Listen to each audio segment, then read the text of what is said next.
আসসালামু আলাইকুম সবাইকে। আমার পরিচয় আমি আবরার তানভীর ত্বকী, পড়াশোনা ট্রিপল ডিপার্টমেন্ট বুয়েটে।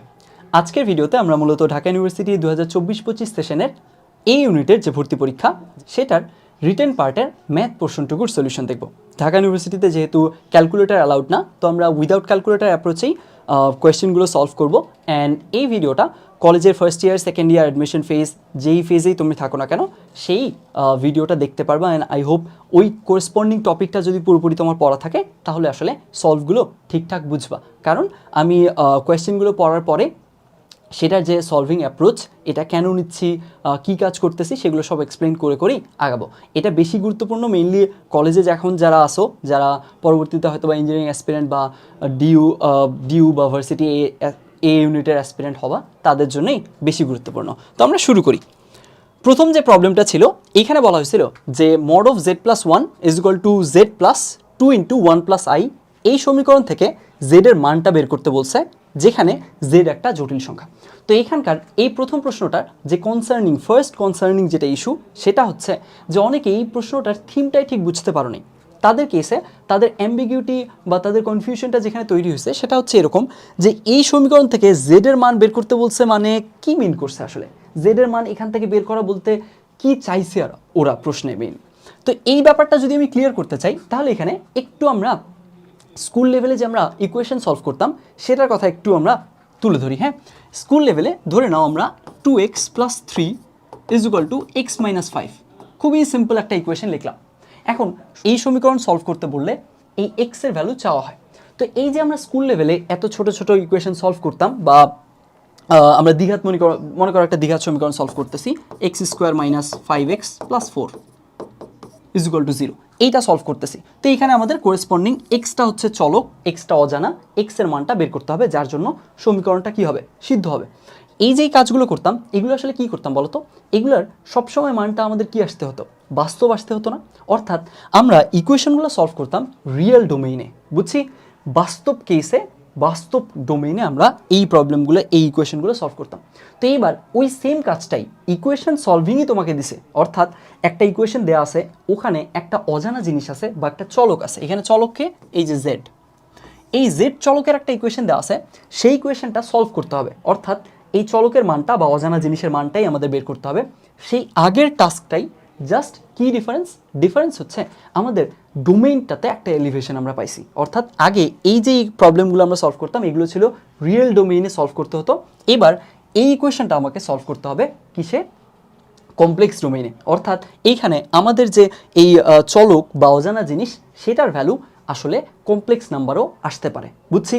এইবার তার মানে আমাদের একটা ইকুয়েশন সলভ করতে হবে, ঘুরে ফিরে আমাদের এমন একটা জেডের মান বের করতে হবে, এক বা একাধিক জেডের মান, যেটার জন্য এই যে এই পুরো লাইনটা, এটা কি হবে, সত্য হবে, বুঝছি।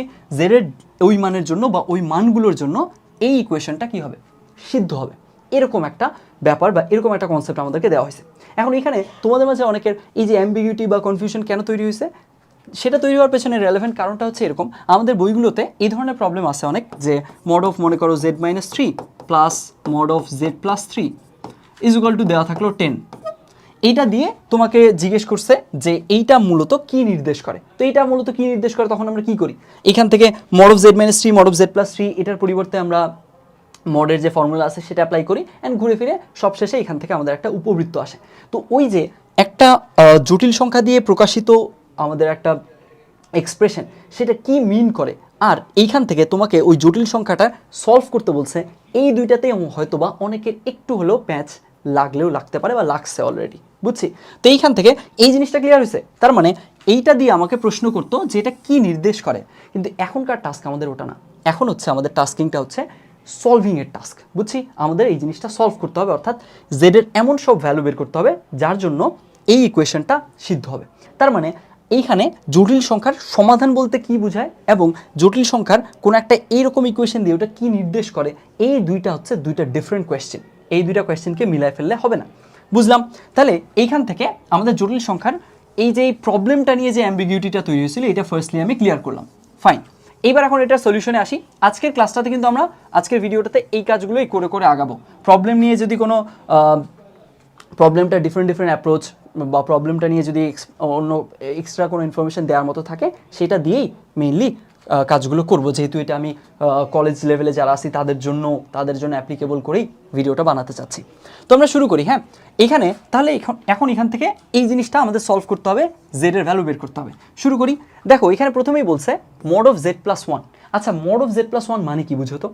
মড মানে হচ্ছে যে কোনো একটা জটিল সংখ্যার যে কোনো এক্সপ্রেশনের যদি আমরা মড দিই, মড দেওয়া মানে মিন করে ওই যে এক্সপ্রেশনটা ওটার লেন্থ, ওটার দৈর্ঘ্য আমি চাচ্ছি। বুঝা গেছে? দৈর্ঘ্য চাচ্ছি মানে কি, ওই যে root over real part square plus কাল্পনিক পার্ট স্কোয়ার, এইটা করলে ঘুরে ফিরে কিন্তু ওর কি আসে, দৈর্ঘ্যটাই আসে ওই পার্টটুকুর। তো এখন এইখানে তার মানে কি বলছে, ওই যে জটিল সংখ্যাটা আসবে ওর সাথে ওয়ান যোগ করে আমি যদি মড করি, অর্থাৎ আমি যদি ওটার অ্যাবসলিউট ভ্যালু বা পরম মান নেই, অর্থাৎ ওর দৈর্ঘ্যটা নেই। এখন দৈর্ঘ্য যদি নিচ্ছি তার মানে এটা কি, এটা টোটালি একটা স্কেলার ভ্যালু না, অর্থাৎ এর মাঝে কোনো কাল্পনিক পার্ট নেই, ও জাস্ট একটা বাস্তব পার্ট, একটা স্কেলার ভ্যালু থাকলো। এইবার সেটা কি বলছে, সেটা বলছে কার সমান হবে, সেটা সমান হবে জেড ওই জটিল সংখ্যাটা এবং 2 ইন্টু 1 প্লাস আই, এই দুইটার যোগফলের সমান হবে এই পার্টটা, এই জিনিসটা থাকলো। এখন দেখো জেড তো আমরা একটা জটিল সংখ্যা পেয়ে গেছি, তার মানে জেডকে আমরা ডিনোট করি এক্স প্লাস আই ওয়াই দিয়ে ডিনোট করলাম। এখন দেখো তো, এখন খুব সহজেই একদম জাস্ট খালি চোখেই যেটা বোঝা যাচ্ছে সেটা হচ্ছে, দেখো এই বাম পক্ষে আমাদের কি আছে, বাম পক্ষে একটা জাস্ট বাস্তব জিনিস পড়ে আছে, আর ডান পক্ষে কিন্তু আমাদের কি আছে, কাল্পনিক পার্ট আছে। তো আমরা কি খুব সহজে এটা বলে দিতে পারি না যে যেহেতু বাম পক্ষে একটা সিম্পলি জাস্ট স্কেলার ভ্যালু, একটা বাস্তব ভ্যালু পড়ে আছে, আর ডান পক্ষে তো কাল্পনিক জিনিস আছে, তার মানে কাল্পনিক জিনিসের ভ্যালু জিরো, ডান পাশের কাল্পনিক জিনিসটার ভ্যালু জিরো হতে হবে, আদারওয়াইজ তো এরা দুইজন সমান হইতো না। বুঝছি জিনিসটা, কথা বুঝছো? তো এখন এই জিনিসটাকে তুমি এইভাবে, আমি যেভাবে বললাম খুব সহজে এভাবে চিন্তা করতে পারো, আবার তুমি যদি এভাবে ওই জটিল সংখ্যার সেন্স দিয়ে চিন্তা করো তাও হবে। সেখানে আমরা কি পড়ছি বইয়ে, যে দুইটা জটিল সংখ্যা পরস্পর সমান হলে তাদের বাস্তব পার্ট পরস্পর সমান হবে, কাল্পনিক পার্টও পরস্পর সমান হবে। বামেরটার তো কোনো কাল্পনিক পার্ট নাই, মানে কাল্পনিক পার্ট জিরো, তাহলে ডান পাশের কাল্পনিক পার্ট আর বাম পাশের কাল্পনিক পার্ট আমরা যদি ইকুয়েট করি তাহলে অবশ্যই কি দেখাতে হবে, ডান পাশেরটার কাল্পনিক পার্ট হয়ে যাবে জিরো। বুঝা গেছে? এই কথাটাই এখন আমরা এটা দিয়ে শুরু করি। তাহলে এখন দেখো, তাহলে বামে কি লিখতে পারি, আমরা লিখতে পারি root over Z plus one, মানে কি বুঝো তো, জেড মানেই হচ্ছে এক্স প্লাস আই ওয়াই। তো জেড প্লাস ওয়ান যদি আমরা করি তার মানে কি আসে, এইখানে একটা ওয়ান যোগ হবে, এইখানে ওয়ান যোগ হওয়া মানে রিয়েল পার্ট কি থাকা, দেখো তো রিয়েল পার্ট থাকে এক্স প্লাস ওয়ান, এইটুকু হচ্ছে রিয়েল পার্ট। তাহলে এক্স প্লাস ওয়ান রাখলাম, এই রিয়েল পার্টের উপর স্কোয়ার থাকলো, প্লাস কাল্পনিক পার্টের উপর স্কোয়ার, কাল্পনিক পার্ট শুধু ওয়াই আছে তাহলে ওয়াইয়ের উপর স্কোয়ার রাখলাম, এইটুকু থাকলো এই যে মোড অফ জেড প্লাস ওয়ানের ভ্যালু। মোড মানেই রুট ওভার দিয়ে রিয়েল পার্ট স্কোয়ার প্লাস কাল্পনিক পার্ট স্কোয়ার। ডান পাশে আসি, ডান পাশে দেখো জেড এর ভ্যালুটা, জেড এর ভ্যালু কি বসানো যায়, এক্স প্লাস আই ওয়াই থাকলো, প্লাস 2 ইন্টু 1 প্লাস আই, তার মানে কি লেখা যায় 2 প্লাস 2i, তাই না? এখন এইখানে এই যেহেতু আমরা বাস্তব পার্ট কাল্পনিক পার্ট ইকুয়েট করে জিনিসটা দেখাতে চাচ্ছি, তো সেই কেসে আমরা কি করতে পারি, এখানকার বাস্তব পার্ট কাল্পনিক পার্ট একটু গুছায় লিখি। তো এটাকে গুছায় লিখলে কি দাঁড়ায় একটু দেখো, এটাকে গুছায় লিখলে দাঁড়ায় x plus 2 plus I common নিলে দাঁড়াচ্ছে ওয়াই প্লাস 2। এই তো এখন দেখো এইটার যেহেতু কোনো কাল্পনিক পার্ট নাই, তাহলে আমরা খুব সহজেই বলে দিতে পারি যে এইখানে এর কাল্পনিক part is equal to zero. তাহলে আমরা করে ফেলি, তাহলে Y plus 2 is equal to zero, অর্থাৎ ওয়াই এর ভ্যালু হচ্ছে -2। এই যে একটা রিয়ালাইজেশন আমাদের চলে আসলো, একটা পার্ট আমরা পেরে গেছি, একটা পার্ট বোঝা শেষ। বুঝছি এই জিনিসটা? তাহলে ওয়াই এর ভ্যালুটা আমাদের অলরেডি চলে আসছে।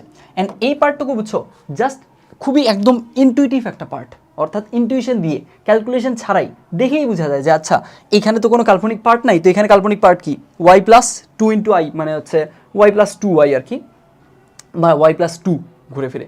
তো ওয়াই প্লাস 2-র ভ্যালু তো জিরো হতে হবে, তাহলে ওয়াইয়ের ভ্যালু -2 হতে হবে। তাহলে অর্ধেক জিনিস তো তোমার ওখানে শেষ, অর্ধেক কাজ জাস্ট দেখেই ইনটুইশন দিয়েই বলে ফেলা যায়। বুঝা গেল? এইবার এখন বাকি পার্টটুকুর কাজ করি, অর্থাৎ বাস্তব পার্টগুলো ইকুয়েট করব, তাহলে এক্স এর ভ্যালু চলে আসবে। শুরু করি। দেখো এর পুরোটাই বাস্তব, আর এর কে বাস্তব, এর হচ্ছে এক্স প্লাস 2 বাস্তব। তাহলে আগাই, তাহলে এই পুরোটাই যেহেতু বাস্তব তাহলে আমরা লিখে ফেলি রুট ওভার এক্স প্লাস 1 এর উপরে whole square plus Y square, Y এর ভ্যালু তো আমরা পেয়ে গেছি -2, তাহলে ওয়াই স্কোয়ার করলে দাঁড়ায় 4 ইকুয়াল থাকলো কি এই পার্টটুকু, তাহলে এক্স প্লাস 2 আসলো। বাস্তব পার্টগুলো ইকুয়েট করলাম, এখন যেহেতু এখানে রুট আছে স্কোয়ার করব যাতে করে রুটটা আমাদের চলে যায়, তাহলে স্কোয়ার করলে আমাদের এইখানকার রুট চলে যাবে আর এইখানে স্কোয়ার আসবে, আসলো। তাহলে আমরা আগাই, তাহলে দাঁড়াচ্ছে x square plus 2x plus 1 plus 4 তার মানে 5 is equal to x square plus 4x plus 4 থাকলো। এখন এইখান থেকে এক্স স্কোয়ার ক্যান্সেল আউট হয়ে যাচ্ছে, এখানে 4x এখানে 2x, তার মানে 2x ওপাশে গেলে 2x is equal two 5 minus 4, তার মানে হচ্ছে 1, অর্থাৎ x এর ভ্যালু হচ্ছে হাফ। এই তো পেয়ে গেলাম। তাহলে আমরা x এর ভ্যালু পেয়ে গেছি হাফ আর y এর ভ্যালু পেয়ে গেছি -2। এখন জটিল সংখ্যাটা কি ছিল? জটিল সংখ্যাটা ছিল z is equal two x plus iy, তাই না? তাহলে জটিল সংখ্যাটা আমাদের কাঙ্ক্ষিত জটিল সংখ্যাটা তাহলে কি দাঁড়াচ্ছে? z ইজ ইকুয়াল টু দাঁড়াচ্ছে তাহলে হাফ মাইনাস 2i। এই তো এইটাই হচ্ছে আমাদের সলিউশন। দেখো বুঝছো কিনা? আমি কিন্তু পুরো ব্যাপারটা, যেহেতু আমি আগেই বলে নিছি যে এই ভিডিওটা আমি একাডেমিকে যারা আসো তাদেরকে সহ, যাতে অন্য কোনো এক্সট্রা করে ভিডিও বানাতে না হয়, এক ভিডিওতে আমি সবার বোধগম্য করব। দ্যাটস ওয়াই আমি একটু এক্সপ্লেন করে আগাইছি। বুঝা গেছে এটা? তাহলে প্রথমেই আমি অ্যাম্বিগুইটিটা ক্লিয়ার করছি যে এইটার সাথে ওই যে কি নির্দেশ করে, কোন শেপ নির্দেশ করে, এই জিনিসটা মিলাই ফেলা যাবে না। ওইটা ডিফারেন্ট জিনিস চায়, এটা ডিফারেন্ট জিনিস চাচ্ছে। এটা একটা কমপ্লেক্স ডোমেনে ইকুয়েশন সলভ করতে বলতেছে, ওটা ডিফারেন্ট জিনিস চাইতো, ওটা একটা শেপের আইডেন্টিফিকেশন চাইতো। তাহলে এখানে খুব সিম্পলি এই জিনিসটা চলে গেল। এখন এগুলার কেসে আমি কিন্তু একটা ইনটুইশন এর মাঝেই বলে ফেলছি। সেটা কি বলতো? এটা দেখেই একটু কমন সেন্স খাটায় আমাদের কিন্তু বলতে পারা উচিত ছিল যে এখানে বুঝাই যাচ্ছে বামের কোনো ইমাজিনারি পার্ট নাই, তার মানে এখানকার এই টোটাল ইমাজিনারি পার্টটা 0 হবে, তার মানে y এর ভ্যালু জাস্ট দেখেই বোঝা যায় y এর ভ্যালুটা হবে -2। তারপরে y এর ভ্যালুটা কাজে লাগালেই আমাদের রিয়েল পার্টটা ইকুয়েট করলে x এর ভ্যালু চলে আসে। ফাইন, এই তো এই প্রথম প্রবলেম আমরা সলভ করে ফেললাম। আই হোপ জিনিসটা বুঝছো। পরের প্রবলেমে আসি। পরের প্রবলেমে বলছে দেখাও যে এই সমীকরণ থেকে ওই সমীকরণের বৃত্তদ্বয় পরস্পরকে, আচ্ছা এটা হয়তো বা এবং হতো, এখানে বলছে যে দেখাও যে এই সমীকরণটা, অর্থাৎ এইটা একটা বৃত্ত এবং এই বৃত্ত দুইটা পরস্পরকে স্পর্শ করে, এটা প্রথমত দেখাতে হবে। তারপরে চাইছে স্পর্শ বিন্দুটার স্থানাঙ্ক বের করো, অর্থাৎ দুইটা বৃত্ত যদি পরস্পর স্পর্শ করে দেন ওদের স্পর্শ বিন্দুটার স্থানাঙ্কটা কত সেটাও জানতে চাইছে। তো আমরা শুরু করি। দেখো দুইটা বৃত্ত যদি পরস্পর স্পর্শ করে তাহলে কি বোঝা যায়? দুইটা বৃত্ত পরস্পর স্পর্শ করলে হয় তারা অন্তঃস্পর্শ করবে, না হয় তারা বহিঃস্পর্শ করবে, তাই না? তো অন্তঃস্পর্শ বহিঃস্পর্শ এই ধরনের কেসগুলোতে আমাদের কি কাজে লাগে? আমাদের কাজে লাগে ওই বৃত্তদ্বয়ের কেন্দ্র এবং ব্যাসার্ধ, অর্থাৎ বৃত্তের ইকুয়েশন দেখার সাথে সাথেই ওটার কেন্দ্র ব্যাসার্ধ আমাদের লিখে ফেলতে হবে। করে ফেলি, শুরু করি। তো এইটার কেসে এর কেন্দ্র কত? এর কেন্দ্র হচ্ছে 2 - 3। ব্যাসার্ধ কত? ব্যাসার্ধ হচ্ছে 2 স্কোয়ার প্লাস 3 স্কোয়ার মাইনাস 8, তাই না? তাহলে কত দাঁড়ায়? 2 স্কোয়ার মানে 4, 3 স্কোয়ার মানে 9, 13 থেকে 8 বাদ দিলাম 5, √5। বুঝছি? আর এর ভ্যালু একটু লিখে দিই, R is equal to √g square plus f square minus c। এই জিনিসটা অ্যাপ্লাই করছি, থাকলো। ঠিক একইভাবে এখানেও আমরা বৃত্তের কেন্দ্র ব্যাসার্ধ লিখে ফেলি। কেন্দ্র হচ্ছে 5,3 আর ব্যাসার্ধ কত? ব্যাসার্ধ হচ্ছে 25, 9 34, 34 থেকে 14 বাদ √20, √20 মানে লেখা যায় 2√5। এই তো থাকলো। তাহলে কেন্দ্র ব্যাসার্ধ আমাদের সব লেখা থাকলো। এরপরের কাজ কি? যখন দুইটা বৃত্ত পরস্পর স্পর্শ করে তো অন্তঃস্পর্শের শর্ত ছিল যে C1 C2 অর্থাৎ এদের কেন্দ্রদ্বয়ের যে দূরত্ব এটা হবে mod of R1 - R2 সমান, আর বহিঃস্পর্শের শর্ত ছিল C1 C2 কেন্দ্রদ্বয়ের দূরত্বটা ব্যাসার্ধ দুইটার যোগফলের সমান হবে। তো আমরা দেখি কোনটা হচ্ছে। C1 C2 বের করি। কেন্দ্রদ্বয়ের দূরত্ব যদি আমরা বের করি 2 - 3 আর 5 3 এই দুইটার পয়েন্টের ডিস্টেন্স বের করব। 2 থেকে 5 3, 3 থেকে -3 6। এই তো, তাহলে এখন এটা আসলো। এখান থেকে কত আসতেছে? 36 আর 9 45, 45 মানে হচ্ছে 9 বের হয়ে আসতেছে, অর্থাৎ 3√5। তো দেখো তো 3√5 মানে কি? বুঝাই যাচ্ছে এর ব্যাসার্ধ ছিল √5, ওর ব্যাসার্ধ 2√5। তো এই দুইটার কি যোগফল আসতেছে না? তাহলে আমরা কি বলতে পারি না যে C1 C2 = হচ্ছে R1 + R2? বুঝছি? এই যে C1 C2 = R1 + R2 দেখালাম, এইটার মাধ্যমেই বৃত্তদ্বয় যে পরস্পরকে স্পর্শ করে এইটা দেখাতে যে বলছিল, এই দেখাও যে কাজটুকু, এই পার্টটুকু ডান। বোঝা গেছে? তাহলে প্রথম কাজটুকু শেষ। এরপরে বাকি পার্টটুকুতে আসি। বাকি পার্টটুকুতে বলছে স্পর্শবিন্দুটার স্থানাঙ্ক বের করতে। আচ্ছা, এখন দেখো স্পর্শবিন্দুটার স্থানাঙ্ক খুব সহজে কীভাবে বের করা যায় একটু ভিজুয়ালাইজ করি। এখানকার কেসে এই দুইটা বৃত্ত, যে কোনো দুইটা বৃত্ত যদি পরস্পর বহিঃস্পর্শ করে তাহলে কি হয়? আসলে বহিঃস্পর্শের কেসে আমরা একটু যদি বৃত্ত আঁকি, এখানে দুইটা বৃত্ত বহিঃস্পর্শ করছে, এইখানে দুইটা বৃত্ত বহিঃস্পর্শ করছে, এরকম যদি সিনারিও আমরা এঁকে ফেলি, আরেকটা বৃত্ত নিব, তাই না? এখানকার কেসে এটা রাখলাম, আর হচ্ছে আরেকটা বৃত্ত নেই যেটা ওকে বহিঃস্পর্শ করছে, একটু ব্যাসার্ধটা দ্বিগুণ করে দেই, থাকলো। এই যে এখন এই যে দুইটা বৃত্ত আছে এরা বহিঃস্পর্শ করছে। এখন বহিঃস্পর্শ করার কেসে আমরা কি দেখতেছি, আমরা দেখতেছি যে এইখানে এই যে আমাদের স্পর্শবিন্দুটা এইটা, এই স্পর্শবিন্দুটা কিভাবে পেতে পারি, খুব সহজ। এইখানে আমাদের এই যে কেন্দ্র দুইটা আছে, এই কেন্দ্র দুইটা যদি আমরা কানেক্ট করে দেই, এই রেখার কি হবে, ও এই রেখার মাঝখানে একটা জায়গায় থাকতেছে। কোন জায়গাটা স্পেসিফিক্যালি একটু যদি আমরা চিন্তা করি, এটা হচ্ছে √5, এটা হচ্ছে 2√5, তাই না? তো এখন আমরা বলতে পারতেছি যে ও এই যে স্পর্শবিন্দুটা তাহলে কি করবে, এখানে ছোট বৃত্তটা অর্থাৎ যার ব্যাসার্ধ ছোট অর্থাৎ এই প্রথম বৃত্তটা 2-3, এটার কেন্দ্র হচ্ছে 2-3 আর এটার কেন্দ্র হচ্ছে 5-3 থাকলো এখানে। তাহলে আমরা বলতে পারি স্পর্শবিন্দুরা কি করতেছে, এই প্রথম কেন্দ্র এবং দ্বিতীয় কেন্দ্র C1 C2 এইটার যে কানেক্টিং লাইনটা, এই লাইনটাকে √5 is to 2√5 অর্থাৎ এরকম, √5 is to 2√5 এই রেশিওতে কি করতেছে, অন্তর্বিভক্ত করতেছে √5 is to 2√5 রেশিওতে। তার মানে কি 1:2 রেশিওতে, কারণ √5 দুই জায়গায় আছে। এই যে 1:2 রেশিওতে অন্তর্বিভক্ত করতেছে, তাহলে আমরা অন্তর্বিভক্তিকরণের সূত্র অ্যাপ্লাই করতে পারি যে m1x2 + m2x1 / m1 + m2 ওইটা। এখন ওইটা ছাড়াও আসলে খুব সহজে এমনিতেই বলে ফেলা যায়। সেটা কিভাবে, সেটা হচ্ছে তুমি দেখো ভুজ বরাবরে আমাদের কি পরিমাণ চেঞ্জেস আসছে সেটা বুঝি। 2 থেকে 5-এ যাওয়া হয়েছে, তার মানে ভুজ বরাবরে আমাদের চেঞ্জ আসছে 3। এখন তার মানে বলা যায় এই টোটাল চেঞ্জটা হচ্ছে 3, কিন্তু আমাদের কি লাগবে, এই পাশ থেকে কতটুকু আগাতে হবে, আমাদের এই পাশ থেকে এই যে দেখো 1:2 রেশিওতে আগাতে হবে না। তার মানে পুরোটুকু যদি 3 হয় তাহলে এইখান থেকে এক অংশ আগাতে হবে, তাই না? তো দেখো পুরোটুকু তো 3 অলরেডি আসছে, তাহলে এইখান থেকে এই পয়েন্ট থেকে ভুজ বরাবর কতটুকু আগাতে হবে, 1 পার্ট আগাতে হবে। 1 পার্ট আগাতে হবে মানে কি, ভুজ বরাবরে আমার এর স্থানাঙ্ক হচ্ছে 2, তাহলে 1 আগালে ভুজের স্থানাঙ্ক হবে 3 থাকলো। এরপরে দেখো এইখানে কোটির ডিফারেন্সটা দেখো, এইখানে ছিল -3, ওখানে হচ্ছে 6, ওখানে হচ্ছে 3, তার মানে ডিফারেন্সটা কত, ডিফারেন্সটা হচ্ছে 6। এখন আমরা জানি যে এইখানে টোটালটা যদি আমাদের 3 অংশ হয়, 1 অংশ আগাতে হবে। তো টোটালটা তো আসছে 6, তাহলে পার অংশ টোটালটাকে 3 অংশে ভাগ করতে হবে। তো প্রতি অংশে কতটুকু পড়তেছে, 2 পড়তেছে না, বুঝুন এই ব্যাপারটা। টোটাল ডিস্টেন্সটা আসছে 6, তাহলে আমাদের এইটাকে তো 3 অংশে ভাগ করতে হবে, বা 3 অংশ, টোটাল 3 অংশ চিন্তা করতে হবে। তো 3 অংশের মাঝে 1 অংশ আগাবো। তো 3 অংশ যদি 6 হয়, 1 অংশ 2, তাহলে 2 পরিমাণ আগাবো। তাহলে দেখো এখানে ছিল -3, 2 আগালে হবে -1, এই যে 3 - 1, এইটুকুই হবে আমাদের স্পর্শবিন্দু। দেখো বুঝছো কিনা, দেখো আমি কিন্তু জাস্ট প্রবলেম পড়তেছি, দেখতেছি আর জাস্ট সলভটা করে দিয়ে তাড়াহুড়ো করে চলে যাচ্ছে এমনটা না। আমার টার্গেট হচ্ছে এখানে অ্যাডমিশন ফেজ বলো, একাডেমিক বলো, যারাই আসি সবাই যাতে সেই জিনিসগুলো ঠিকঠাক বুঝি, এই কারণে আমি একটু ধীরে আগাচ্ছি ইচ্ছে করেই। সো আই হোপ এই ব্যাপারটা বুঝছো। তাহলে এখানে আমাদের এখানে কি বলছিল, এই দুইটা বৃত্ত পরস্পর স্পর্শ করে দেখাতে বলছিল, ওটা আমরা C1 C2 = R1 + R2 দিয়ে দেখাই ফেলছি। তারপর স্পর্শবিন্দু স্থানাঙ্ক চাইছে, এইটা অন্তর্বিভক্তিকরণের সূত্র দিয়ে করে ফেলা যায়। তবুও আমরা এখানে অন্তর্বিভক্তিকরণের সূত্র ছাড়াই এমনি জাস্ট কমন সেন্স দিয়েই যে কাজটা করা যায় সেইভাবে করে দেখাইছি। ফাইন, চলে গেল। আই হোপ এটাও ক্লিয়ার হয়েছে। পরেরটাতে আসি।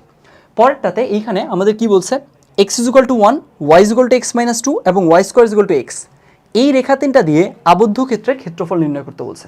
ফাইন, এখন এখানে প্রথমেই একটা জিনিস একটু বুঝো, তোমাদের অনেকেরই এই জায়গাটা ঝামেলা হয়, সেটা হচ্ছে এখানে যখনই আবদ্ধ ক্ষেত্রফলের কথা বলে, এইগুলো দিয়ে আবদ্ধ ক্ষেত্রফল, তখন তোমরা কি করো, জাস্ট যেই জায়গাটা ট্র্যাপড হয়েছে ওইরকম ট্র্যাপড একটা এরিয়া মার্ক করে ওটার ক্ষেত্রফল বের করার ট্রাই করো। তো এইখানেও কিন্তু ভুল হওয়ার চান্সেস থাকে।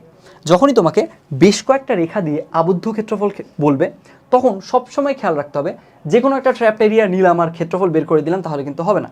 আমাদের এই কেসে এমন একটা ট্র্যাপড এরিয়া নিতে হবে, এমন একটা সীমাবদ্ধ ক্ষেত্র নিতে হবে যেটার বাউন্ডারিতে এই 3 জন থাকবে। কথা বুঝছো, আমাদের যে রেখাগুলো দেওয়া থাকবে, যে কার্ভগুলো দেওয়া থাকবে, সেই সবগুলো কি হতে হবে, ওই যে ওই ট্র্যাপড এরিয়াটার বাউন্ডারিতে থাকতে হবে। তো আমরা প্রবলেমটা শুরু করি, প্রবলেম সলভিংটা।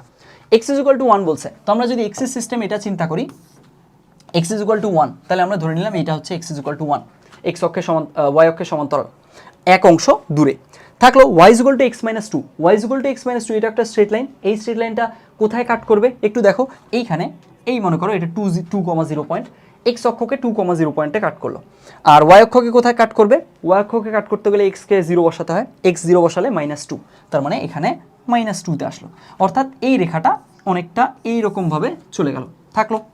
এইবার তারপরে কি চাইছে, y² = x, এইটা এই মানে এইটা একটা প্যারাবোলা, এই প্যারাবোলার ইকুয়েশনটা দেওয়া আছে, এই প্যারাবোলাটা আমাদের ড্র করতে হবে। এখন দেখো তো এই প্যারাবোলাটা ড্র করার কেসে এইখানে আমরা তো বুঝতেছি এটা এই যে অরিজিন দিয়ে পাস করবে, অরিজিন দিয়ে পাস করলো, তারপরে এইখানে দেখো এটা কোন দিক দিয়ে, নিচের পার্টটুকু কোন দিক দিয়ে যাবে, নিচের পার্টটুকু আমি ইরেজ করে দিই। খেয়াল করো নিচের পার্টটুকু বিভিন্ন দিক দিয়ে গেলে বিভিন্ন রকম ট্র্যাপড এরিয়া কিন্তু আমরা পেতাম। কীরকম?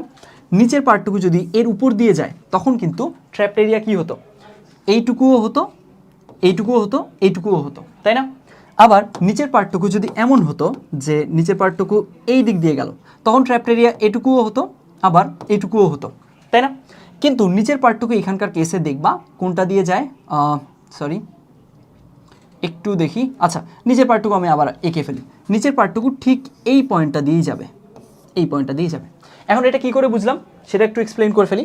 খেয়াল করো এইখানে এই যে এক্স ইজ ইকুয়াল টু 1 আর Y is equal to X minus 2, এদের দুজনের ছেদবিন্দু কত বলো দেখি? এদের দুজনের ছেদবিন্দু হচ্ছে 1, -1, অর্থাৎ এই পয়েন্টটা। কি করে পেলাম? খুব সহজে, এইটা একদম কমন সেন্স দিয়েই পাওয়া যায়। সেটা হচ্ছে এরকম যে খেয়াল করো এই যে এই রেখাটা, এই রেখাটা তো এইখানে 2,0 পয়েন্টে ছেদ করলো, তাই না? তো এখন এর ঢাল কত? এর ঢাল 1 না? ঢাল 1 মানে কি বলো তো? ঢাল মানেই হচ্ছে ওঠা বাই হাঁটা, এই জিনিসটা আমরা পড়ছিলাম না স্কুল লেভেলে? তো এই যে ঢাল মানে হচ্ছে ওঠা বাই হাঁটা, ওর ঢাল 1, তার মানে যতটুকু উঠবে ততটুকু হাঁটবে, অর্থাৎ এক্স আর ওয়াই বরাবর ও ঠিক সমান পরিমাণ মুভ সবসময় করবে। তো দেখো এখানকার কেসে তুমি দেখতেছো এই পয়েন্টটুকু এখন যে মার্ক করতেছে, এই পয়েন্টটুকু 1, এইটুকু হচ্ছে 2, তার মানে এই ডিস্টেন্সটুকু 1, এই ডিস্টেন্সটুকু যদি 1 হয় তাহলে এই ডিস্টেন্সটুকু 1, মেজার করার দরকারই নেই।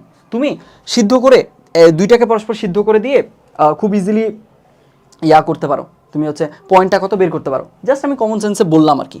তাহলে এদের দুজনের ছেদবিন্দু হচ্ছে 1, -1 এইবার এখন প্যারাবোলাটাও ওই দিক দিয়ে যায় কিনা একটু চেক করো।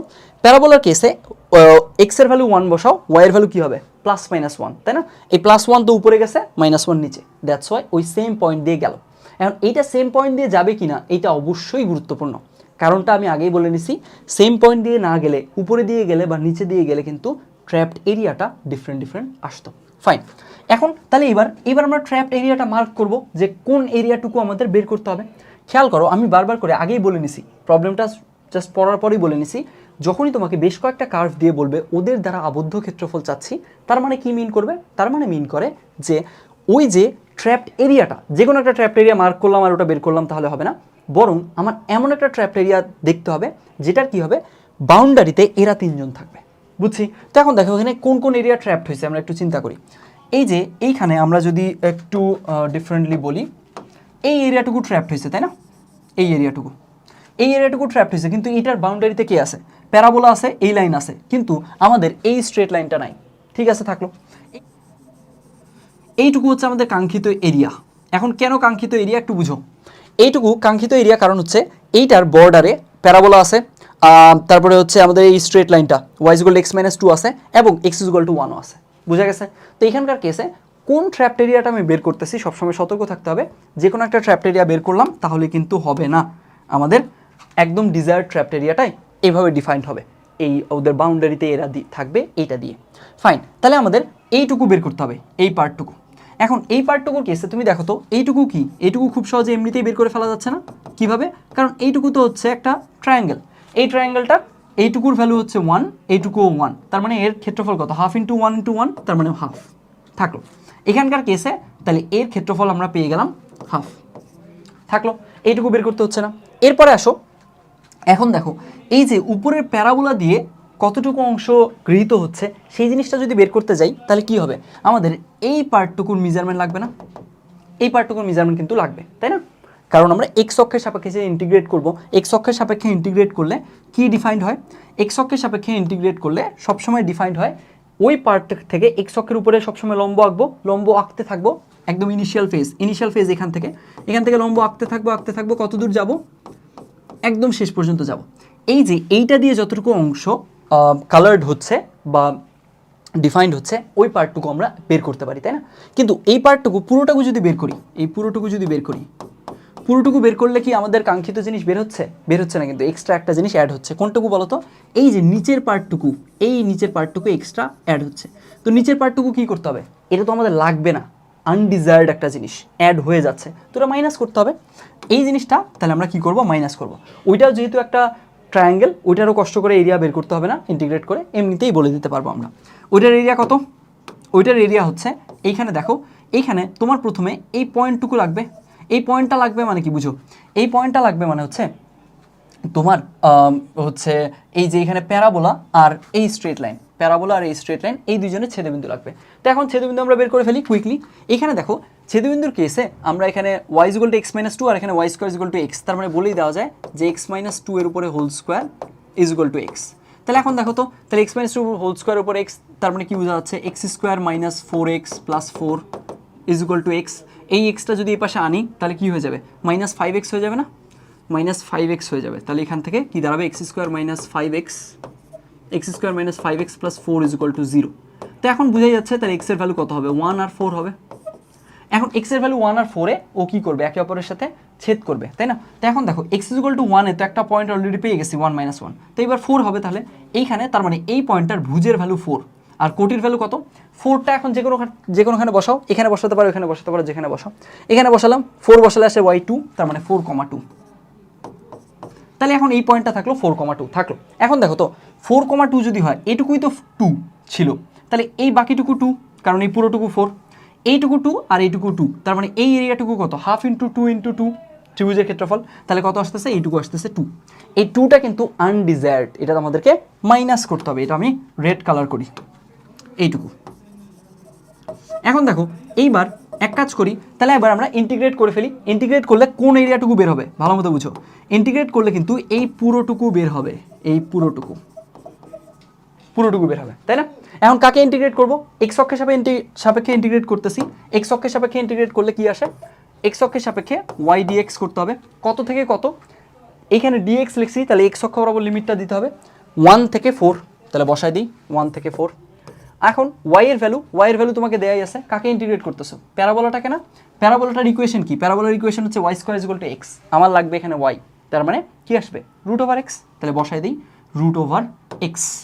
আমি জিনিসগুলো কিন্তু ইচ্ছে করেই, যাতে তোমরা একাডেমিকে যারা আসো সব কিছু যাতে বুঝো, তাদের জন্যই কিন্তু ইচ্ছে করে ধীরে বুঝাচ্ছি, লেন্দি করতেছি, জিনিসগুলো এক্সপ্লেন করতেছি, তারপরে সমাধানে যাচ্ছি। দেখো এটার ইন্টিগ্রেশন কি হবে? x⁻½ আছে, এর ইন্টিগ্রেশন হবে x⁻3/2 বাই হচ্ছে 3, এখানে 2 থাকলো, এখানে 1, এখানে 4।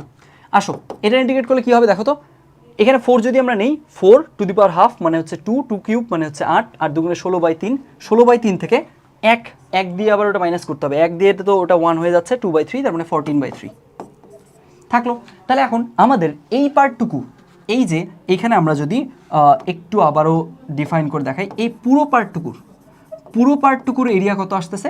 এটা আসতেছে 14/3। তাহলে এখন এই যে পুরো পার্টটুকুর এরিয়া আসতেছে 14/3, আমাদের কিন্তু পুরো পার্টটুকু লাগবে না। কতটুকু লাগবে? আমাদের 14/3 থেকে এই রেড পার্টটুকু মাইনাস করতে হবে। তাহলে 14/3 থেকে কতটুকু মাইনাস করতে হবে? রেড পার্টটুকুর এরিয়া হচ্ছে 2, এই তো এইখান থেকে। তাহলে উপরের পার্টের এরিয়া হচ্ছে 14/3 - 2 আর নিচের পার্টের এরিয়া হাফ। তাহলে ওভারঅল টোটাল এরিয়া কত? টোটাল এরিয়া হচ্ছে 14/3 - 2 + হাফ। এই তো এইটুকুই হচ্ছে আমাদের কাঙ্ক্ষিত এরিয়া। বুঝা গেছে? এখানে আই হোপ জিনিসটা তোমরা বুঝছো। প্রথমে 3টা গ্রাফ ড্র করছি। এখন এই জিনিসটা উপরে গেল নাকি নিচে গেল, এটা অবশ্যই খেয়াল রাখা জরুরি, সেই জিনিসটা বুঝাইছি। তারপরে সেইখান থেকে আমরা গ্রাফটা অ্যাপ্রোপ্রিয়েট করার পরে কোন এরিয়াটুকু অ্যাকচুয়ালি চাইছে সেই জিনিসটা কীভাবে ডিফাইন করবো সেটা শিখাইছি। তারপরে ধীরে ধীরে ধাপে ধাপে কাজগুলো করছি। আই হোপ এই প্রবলেমটার সলিউশনও ঠিকঠাক তোমরা বুঝছো। সামনে আগাই। এইবার এখন তোমাকে এখানে কি বলছে? এইটাতে বলছে একটা টাওয়ারের উপর হতে মুক্তভাবে পড়ন্ত একটা বস্তু শেষতম সেকেন্ডে টাওয়ারের উচ্চতার 4/9 অংশ অতিক্রম করে, টাওয়ারের উচ্চতা কত? অর্থাৎ এইখান থেকে একটা বস্তু একদম ফ্রি ফলিং বডি, একদম মুক্তভাবে পড়ন্ত বস্তু, আদিবেগ শূন্য, কোনো বাধা পাচ্ছে না, এমনভাবে ফেলে দেওয়া হয়েছে ওর লাস্ট সেকেন্ডে ওই টোটাল হাইটের 4/9 অংশটুকু অতিক্রম করছে। তাহলে এখান থেকে বলতে হবে টাওয়ারের হাইটটা কত ছিল। তো এবার আমরা একটু এই জিনিসটা ভিজুয়ালাইজ করি যে আসলে কী চাচ্ছে। এখানে আমরা যদি টোটাল হাইট এইটুকু বিবেচনা করি, থাকলো এইটার 4/9 পার্ট। আচ্ছা এই মনে করো 4/9 পার্ট থাকলো। এই 4/9 পার্ট 4/9 h, আমরা যদি পুরোটাকে h বলি, পুরোটাকে h বললে এইটার 4/9 h এই পার্টটুকু সে লাস্ট সেকেন্ডে গেছে, লাস্ট 1 সেকেন্ডে। তাহলে আমরা ধরেই নিলাম ও t সেকেন্ড ধরে পড়ছে, টি সেকেন্ড সময় নিয়ে টোটাল হাইটটা পড়ছে, বুঝলাম। তাহলে এখন দেখো টি সেকেন্ড হাইট নিয়ে যদি টি সেকেন্ড সময় নিয়ে যদি টোটাল হাইটটা পড়ে, তাহলে টি সেকেন্ড সময় নিয়ে ওর টোটাল হাইটটা পড়ছে থাকলো। আর তাহলে কি আমরা বলতে পারি না এইটুকু হচ্ছে লাস্ট 1 সেকেন্ডে পড়ছে এইটুকু, তাহলে এইখানকার টাইমটা হচ্ছে 1 সেকেন্ড, লাস্ট সেকেন্ডে এইটুকু পড়ছে। তাহলে এই যে উপরেরটা যেতে ওর কত টাইম লাগছিল, এইখানে তোমার টোটাল টাইম লাগছে 5 সেকেন্ড, লাস্ট সেকেন্ডেই তুমি এত অতিক্রম করছো, তাহলে বাকিটুকু কততে অতিক্রম করছো 4 সেকেন্ডে, এরকম ঘটনাটা। তাহলে এখানকার কেসে এইটুকু হবে কত, t-1 সেকেন্ড থাকলো। এইখানে এইটুকু যদি 4/9 হয়, তাহলে টোটালটা যেহেতু h, তাহলে বাকিটুকু কত 5/9 বুঝছি, 5/9 তাহলে আমি ডান পাশে সব হাইট রিলেটেড ভ্যারিয়েবলগুলো লিখছি, বাম পাশে সব টাইম রিলেটেড ভ্যারিয়েবলগুলো লিখছি। এখন দেখো এইবার এইখানকার কেসে এই দুইটাতে আমরা এখন কি করব, এমনভাবে কাজগুলো করব যাতে টোটাল টি পাই, টোটাল টি পেলেই টোটাল এইচ পেয়ে যাব। এখন এইটার কেসে আমরা খুব সহজে যেই কাজটা করি বা যেই ওয়েতে আমরা আগাই সেটা হচ্ছে কীরকম, যে খুব সিম্পলি এখানে আমরা বলেই দিছে যে শেষতম সেকেন্ড, তাহলে টি সেকেন্ড যদি গতিতে থাকে তাহলে শেষতম সেকেন্ডে বা টি-তম সেকেন্ডে অতিক্রান্ত দূরত্ব কত, হাফ জি 2t-1, তাই না, ইউ তো নাই, হাফ জি 2t-1 ইজগুয়াল টু আমরা তখন কি লিখি, এই যে এরকম হাফ জি 2t-1 ইজগুয়াল টু আমরা লিখি এখানে টোটাল হাইট হচ্ছে হাফ জি টি স্কোয়ার ইন্টু এর কত 4/9 পার্ট, তখন এখান থেকে হাফ জি চলে যায়, তারপরে টি এর একটা দ্বিঘাত সমীকরণ আছে, টি এর সমীকরণ সলভ করে সেখান থেকে আমরা টি এর ভ্যালুটা আবার হাফ জি টি স্কোয়ারে বসালে টোটাল হাইটটা পাওয়া যায়, তাই না। এখন এই জিনিসটা আসলে এইভাবে অবশ্যই করা যায়, অবশ্যই এইভাবে এটা একটা ভ্যালিড সলভ, কিন্তু আমি এই জিনিসটাকে যেভাবে চিন্তা করতে পছন্দ করি সেটা হচ্ছে আমার এখানে দেখো হাইটের রেশিও আছে না, হাইটের রেশিও আছে মানে কি, আমরা তো একদম স্কুল লেভেলেই একটা জিনিস পড়ে আসছি, সেটা হচ্ছে গ্যালিলিওর পরন্ত বস্তুর সূত্র, 3টা সূত্র পড়ছি, তাই না। তো এখানে যেহেতু আমাদের হাইটের রেশিও আছে, টাইমের ওই ধরনের রেশিও আছে বা টাইমের অ্যামাউন্টটা আছে, তাহলে আলটিমেটলি আমরা খুব সহজে জাস্ট রেশিওটা অ্যাপ্লাই করলেই তো টাইমটা পেয়ে যাই, বুঝছো কথাটা। গ্যালিলিওর কেসে যে থার্ড সূত্রটা, একদম গ্যালিলিওর পরন্ত বস্তুর থার্ড সূত্রটা কি ছিল, H proportional to T square, তাই না। তো একটা পরন্ত বস্তু এই টি টাইমে যদি এইচ হাইট নামে, তার মানে বোঝাই যাচ্ছে যে এইচটা আসলে টি স্কোয়ারের প্রপোর্শনাল হবে। তো ওই জিনিসটাই যদি আমরা এখানে অ্যাপ্লাই করি যে H proportional to T square, তাহলে দেখো তো কী আসে, এখানে তুমি বুঝতেছো যে t-1 টাইমে সে যায় 5/9 থাকলো, তাহলে এখান থেকে 5/9 এইটুকু থাকলো, আর টোটাল টাইম টিতে সে টোটাল হাইট যায় এইচ থাকলো, নিচে রাখলাম। তাহলে এই যে এইচের যারা লিখলাম, টি এর ওই করেসপন্ডিং জিনিসগুলো লিখবো, এই হাইট গেছেও t-1 সেকেন্ডে, আর এই হাইট গেছে টি সেকেন্ডে। এখন এইটার কীভাবে সব প্রপোর্শনাল, স্কোয়ার আকারে প্রপোর্শনাল, তাহলে এই পুরোটার উপরে আমরা স্কোয়ার দিতে পারি থাকলো। এই যে পুরোটার উপরে স্কোয়ার দিলাম, এখন এইখানকার কেসে এই এইচ আর এই এইচ তো ক্যান্সেল হয়ে গেল, এইটুকুকে কি এইভাবে লেখা যায় না, দেখো তো একটু, নিচে যেহেতু টি আছে তার মানে কি লেখা যায় 1-1/t, এর উপরে হোল স্কোয়ার দেওয়া যায় থাকলো। এখন তার মানে আমরা ডাইরেক্ট কি লিখতে পারবো, ডাইরেক্ট আমরা লিখতে পারবো 1-1/t ইজুয়াল টু হচ্ছে 5/9 ছিল, তো আমরা তো রুট তুলে দিছি, তাহলে √5/3 থাকলো। এখান থেকে খুব সহজে একদম ডিরেক্ট আমরা টি এর মানটা পেয়ে গেলাম, টি এর মান পেয়ে গেলাম, তাহলে কি আসবে দেখো, টি এর মানটা আসতেছে 1/t উপাশে গেল, তাহলে √5/3 আর 3 মাইনাস √5, অর্থাৎ এখানে থাকতেছে 3/3 মাইনাস √5, এটুকু হচ্ছে টি এর ভ্যালু। এখন এই যে টি এর ভ্যালু, এখন দেখো যেহেতু আমাদের ক্যালকুলেটার অ্যালাউড না, এই জিনিসটা 3 মাইনাস √5 আবার 3কে দিয়ে যদি 3কে ওটা দিয়ে যদি ভাগ করি কত আসবে, এটা যদি তুমি কষ্ট করে বসে হিসেব করতেও পারো, তাও আমি সাজেস্ট করব এই জিনিসটা আসলে ওয়ার্থ ইট না হিসাব করাটা, বরং তুমি ডিরেক্ট এরপরে কি লিখে দিবা, যেহেতু তোমার এইচ দরকার, টি পেয়ে গেছো, তাহলে হাফ জি টি স্কোয়ার, হাফ জি, তুমি তো টি এর একটা এক্সাক্ট ভ্যালু পাইছো, তাহলে এখানে বসাই দাও, তাহলে কত আসবে 3/3 মাইনাস √5 এর উপরে হোল স্কোয়ার, বুঝছি। তাহলে এখান থেকেই তোমার এইচ এর ভ্যালুটা কুইকলি চলে আসলো, বুঝা গেছে। এখন একটু আগে যে আমি জিনিসটা লিখছিলাম ওই যে শেষতম সেকেন্ডের সূত্রটা দিয়ে টি এর ভ্যালুটা বের করে, দ্যাটস কোয়াইট ওকে ফাইন, ওটাও সমস্যা নেই, ওটা দিয়ে করলেও হবে। আমি এটা পার্সোনালি আমার কাছে এই জিনিসটা আমার কাছে ফেভারেবল বেশি মনে হয়। এখন এইটার কেসে ডিইউতে যদি তুমি ওইটা অ্যাপ্লাই করো, আরেকটা ঝামেলা আছে, সেটা কি সেটাও একটু বলে ফেলি। এই মনে করো আমরা এখানে এই পার্টটুকুতে এই লাস্ট পেজটাতে ওটার আমি একটু দেখবো যে ওটাতে ঝামেলাটা কি, ওটাতে ঝামেলাটা যদি আমরা দেখতে যাই যে এখানে আসলে কি ঝামেলা তৈরি হচ্ছে, আমরা যদি ওই অনুযায়ী করতে যাই, আমার আসলে একটু ডাবল চেক করতে হবে ওইটার কেসে, যেটা এইখানে করতে হবে না। এইটাই হচ্ছে এই প্রসেসটার সুবিধা। দেখো এখানকার কেসে আমরা যদি ওই যে হাফ জি 2t-1 ওটা দিয়ে যদি আগাই, তাহলে হাফ জি 2t-1 এখান থেকে কত হবে, হাফ জি টি স্কোয়ার ইন্টু 4/9, তাই না। হাফ জি আর হাফ জি ক্যান্সেল হয়ে গেল, তাহলে থাকতেছে কি, তাহলে থাকতেছে 4t স্কোয়ার, এখান থেকে 4t স্কোয়ার 18t মাইনাস 9, তার মানে minus 18t plus 9 is equal two 0। ঠিক আছে না, বুঝছো না? 4t স্কোয়ার 9 2 গুণ করে দিলাম, 18t মাইনাস 9 ছিল, তো ওই জিনিসটাকে আমি ওপাশে পার করে নিলাম, তাহলে 4t square minus 18t plus 9 is equal two 0 থাকলো। এইটার যে টি এর ভ্যালুটা, এটা টি এর ভ্যালু কাউন্ট করো, এটা টি এর ভ্যালু কত আসবে, 2 ইন্টু 4, উপরে হচ্ছে মাইনাস বি, তার মানে 18 plus minus root over B square minus 4ac, তার মানে 18 স্কোয়ার মাইনাস 4ac, তাহলে 4 ইন্টু 4 ইন্টু 9, তাহলে দাঁড়াচ্ছে 16 ইন্টু 9, তার মানে 144, তার মানে 12 স্কোয়ার। এই যে এখানে থাকলো এটা, এখানকার কেসে তুমি যদি কষ্ট করে এটা হিসেব করো, স্টিল এখানে প্লাস মাইনাস আছে না, প্লাস মাইনাসে কী হবে জানো, এইখানে যখন প্লাস মাইনাস দিচ্ছ তোমার প্লাসের জন্য এই শর্তটা ভ্যালিড হবে, মাইনাসের জন্য এই শর্তটা ভ্যালিড হবে, কিন্তু প্লাস দিলে 1-এর থেকে টি এর ভ্যালুটা 1-এর থেকে একটা বড় মান আসবে, মাইনাস দিলে 1-এর থেকে একটা ছোটো মান আসবে। এখন এই যে মাইনাস দিলে 1-এর থেকে ছোটো মান আসবে, এই জিনিসটা আবার অ্যাকসেপ্টেবল না। কেন অ্যাকসেপ্টেবল না? কারণ এখানে স্পষ্ট বলে দিছে শেষতম সেকেন্ডে, তাহলে ওর যে জার্নি, ওর জার্নিটা অবশ্যই লাস্ট একটা সেকেন্ড ছিল, লাস্ট সেকেন্ড ছিল মানে ওর জার্নিটা অবশ্যই 1 সেকেন্ডের থেকে বেশি লঙ্গার। বুঝছো কিনা দেখো, আমি এই কলমটা ফেলে দিলাম, এইটা 0.5 সেকেন্ডে পড়ে গেল, তাহলে আগে আমি বলতে পারবো যে এটা লাস্ট সেকেন্ডে এতটুকু গেছে, ওর তো জার্নিটাই হাফ সেকেন্ড লং, বুঝছি তো, তার মানে যেহেতু শেষতম সেকেন্ড বলছে, তার মানে এর টি এর মানটা অবশ্যই has to be longer than 1 second. তো যেহেতু has to be longer than 1 second, যার কারণে আমরা মাইনাসটা নিতে পারবো না, প্লাসটা শুধু নিতে পারবো। এই যে এখানকার ঝামেলাটা, এটা যদি তুমি জেনে থাকো তাহলে তো খুব কুইকলি করলা, আর যদি না জেনে থাকো তাহলে কিন্তু এখানে বেশ ঝামেলা হয়। এই যে তোমার হচ্ছে স্পেশালি উইদাউট ক্যালকুলেটর, তখন প্লাস মাইনাস টি দেওয়ার পরে এখান থেকে আবার তখন প্লাসটা নিব নাকি মাইনাসটা নিব, সেটা নিয়ে একটা চিন্তা করতে হচ্ছে, তারপরে টি এর ভ্যালুটা ডিরেক্ট বসাতে হচ্ছে, এখান থেকে টি এর ভ্যালুটা বের করাটাও ঝামেলা। দ্যাটস ওয়াই আমি এইটা প্রেফার করি over this, I prefer this over this, বুঝছি তো এইখানে, যার কারণে আমি ওইটা শুরুতে দেখালাম।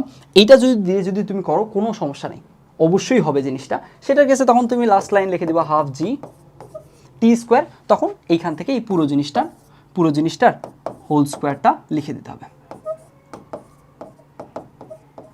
আই হোপ জিনিসটা বুঝি বোঝা গেছে। সো আই হোপ এইটাই হচ্ছে এখানকার যে 4টা প্রবলেমের সলিউশন, এই জিনিসটা আমি ক্লিয়ার করতে পারছি। আমি চেষ্টা করছি একদম একাডেমিক লেভেলে কলেজের ফার্স্ট ইয়ারে যে ছেলেটা আছে, সেও যাতে এই পুরো ভিডিওটা দেখলে এই 4টা প্রবলেমের ওর যাতে টপিকটার মিনিমাম বেসিক জানা থাকলেই ওর প্রবলেমের যে প্রবলেম সলভিংয়ের যে অ্যাপ্রোচ এবং প্রবলেমের পুরো সলিউশনটা সেটা তার বোধগম্য হয়। এই কারণে আমি কিন্তু কিছুটা হলেও বারটা নিচে নামায়, বার বা স্ট্যান্ডার্ডটা নিচে নামায় আমি একটু টাইম নিয়ে ধীরে ধীরে বলে সবগুলোর প্রবলেমটার প্রেমিসটা ক্লিয়ার করে, কোনো যদি অ্যাম্বিগুইটি থাকে সেটা ক্লিয়ার করে তারপরে কিন্তু প্রবলেমটার সলিউশনে গেছি। আই হোপ এখানকার 4টা প্রবলেমের সবগুলোই ক্লিয়ার হয়েছে। অ্যান্ড আমার পার্সোনাল ওপিনিয়ন হচ্ছে ঢাকা ইউনিভার্সিটিতে কিন্তু এত লেন্দি বা একটু বেশি ক্যালকুলেশন টেকিং, অথবা তুমি বলতে পারো যে কমপ্লেক্সিটি লেভেল থেকেও এত বেশি কমপ্লেক্স রিটেন প্রবলেম কিন্তু আগে আসেনি, বুঝছি তো। সেখানকার কেসে আমাদেরকে প্রিপেয়ার থাকতে হবে সামনের বছরগুলোতে, যদি এই স্ট্যান্ডার্ড বা এর থেকেও আরও বেশি স্ট্যান্ডার্ড প্রবলেম দিয়ে দেয়, তাহলে সেই কেসে আমরা কিভাবে প্রিপেয়ার করতেছি, আমাদের কনসেপ্টগুলো কতটা ক্লিয়ার থাকতেছে সেই ব্যাপারে যাতে আমরা সতর্ক হই। সো আই হোপ এই জিনিসগুলো সব ক্লিয়ার হয়েছে। আমাদের ফার্স্ট প্রবলেম ছিল জটিল সংখ্যা নিয়ে। জটিল সংখ্যার তো এখানে আমি প্রবলেমটা সলভ করার পাশাপাশি এখানে একটা ইনটুইটিভ একটা থট দিছিলাম যে দেখি কীভাবে বলে দেওয়া যায়। তারপরে সেখান থেকে সেকেন্ড প্রবলেমে আসলাম। সেকেন্ড প্রবলেমে একটু টেকনিক্যালি আগালেই প্রবলেমটা দেখে মনে হচ্ছে খুব বড়, কিন্তু আসলে অতটা বড় হবে না। এই প্রবলেমের কেসে আসলেই বেশ কয়েকটা স্টেপ ছিল, অ্যান্ড এই ধরনের প্রবলেম সাধারণত ডিউ রিটেনে আসে না। এখানে 3টা কার্ভ দেওয়া ছিল, বড় জোর আসলে 2টা কার্ভ আসার কথা। এরপরে এই চতুর্থ প্রবলেমটা, এটা আমার কাছে মনে হয়েছে যে রেশিও দিয়ে করলে বেশি এফিশিয়েন্ট। এখানে রেশিও দিয়ে করলে, আচ্ছা ছোট্ট একটা পয়েন্ট ক্লিয়ার করে নিই, যে জিনিসটা বলা হয়নি, সেটা হচ্ছে এইখানে তুমি জিজ্ঞেস করতে পারো, আচ্ছা ভাইয়া এই যে এখানকার কেসে আমার এখানে মাইনাস প্লাস মাইনাসের একটা ঝামেলা তৈরি হচ্ছে, আপনার এখানে কেন তৈরি হচ্ছে না? আপনার এই স্টেপে আসলে ঝামেলাটা তৈরি হতে পারতো কি হলে, আমি যদি এখানে এই যে রুট যে করছি, উভয় পাশে রুট করে দিছি না স্কোয়ার তোলার জন্য, রুট যে করছি সেখানে যদি আমি প্লাস মাইনাস নিতাম, তাহলে ওই একই ঝামেলা আমার এখানেও তৈরি হতো। এখন কথা হচ্ছে প্লাস মাইনাস আমি কেন নেইনি সেটা বলে নিই, সেটার লজিক্যাল ব্যাকগ্রাউন্ডটা হচ্ছে এখানে দেখো, এখানে তো স্পষ্ট বলছে শেষতম সেকেন্ড। শেষতম সেকেন্ড মানে কি? শেষতম সেকেন্ড মানে ওর জার্নিতে লাস্ট 1 সেকেন্ড আছে। লাস্ট 1 সেকেন্ড আছে মানে ওর জার্নিটা 1 সেকেন্ডের থেকে বেশি। ওর জার্নি যদি 1 সেকেন্ডের থেকে বেশি হয় তার মানে টি এর মান একের থেকে বড়। এইখানে দেখো, এই যে এই টার্মটা খেয়াল করো, এখানে যদি টি এর মান 1-এর থেকে বড় হয় তার মানে অবশ্যই এইটা হবে কি? এইটা হবে 1-এর থেকে ছোট। এই যে জাস্ট যেটা মার্ক করা আছে এই টার্মটুকু, এটা যেহেতু 1-এর থেকে ছোট হবে তার মানে 1 মাইনাস সামথিং করতেছি, 1 মাইনাস 1-এর থেকে ছোট কিছু একটা, তাহলে কি হবে? এটা অবশ্যই পজিটিভ হবে না। দ্যাটস ওয়াই আমি কিন্তু পজিটিভ ভ্যালুটাই নিছি। পজিটিভ ভ্যালুটা কেন নিছি সেটার কারণটা ব্যাখ্যা করে দিলাম। এই তো, ভালো থেকো সবাই। আশা করা যায় আজকে যেগুলো প্রবলেম বুঝাইছি সেই জিনিসগুলো ক্লিয়ার হয়েছে। আর সামনে এই বছরেরই বুয়েট পরীক্ষা হলো, সেটার যে প্রবলেমগুলো আছে সেই জিনিসগুলো একেবারে ধারাবাহিকভাবে আমি প্রত্যেকটা প্রবলেম ধরে ধরে প্রত্যেকটা কনসেপ্ট একটু ধীরে ধীরে হলেও বলে বলে ক্লিয়ার করে করে ইন্ডিভিজুয়ালি প্রত্যেকটা প্রবলেমের এগেনস্টে আমি ইন্ডিভিজুয়াল ভিডিও বানায় একটা প্লেলিস্ট দিব, সেটা ফলো করতে পারো। থ্যাংক ইউ, আসসালামু আলাইকুম।